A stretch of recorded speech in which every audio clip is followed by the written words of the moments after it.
trabaho madali.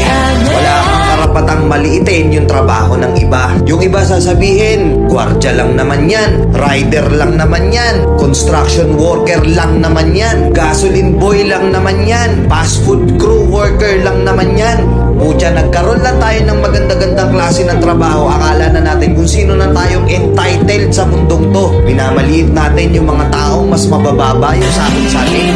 Pagkakaalam ko kasi, wala kang karapatang maliitin o matahin yung trabaho ng iba hanggat nagtatrabaho sila ng marangal. Walang trabahong madali. Lahat nagdadaan sa hirap. Lahat nagsasakripisyo. Kaya kung iniisip mong porket maganda-ganda yung trabaho mo, malaki-laki yung sinasahod mo, mamaliitin mo na yung mga trabaho ng mga taong nagtatrabaho na mas maliit yung sahod sa'yo. Mag-isip-isip ka. Baka bawiin sa'yo yan. Baka biglang bumaliktad yung mundo at sila naman yung umangat. Kahit anong trabaho mo, magpakumbaba ka pa rin. Bilog ang mundo, hindi palagi nasa taas ka. Kaya hanggat maaari sa lahat ng oras, magpakumbaba ka.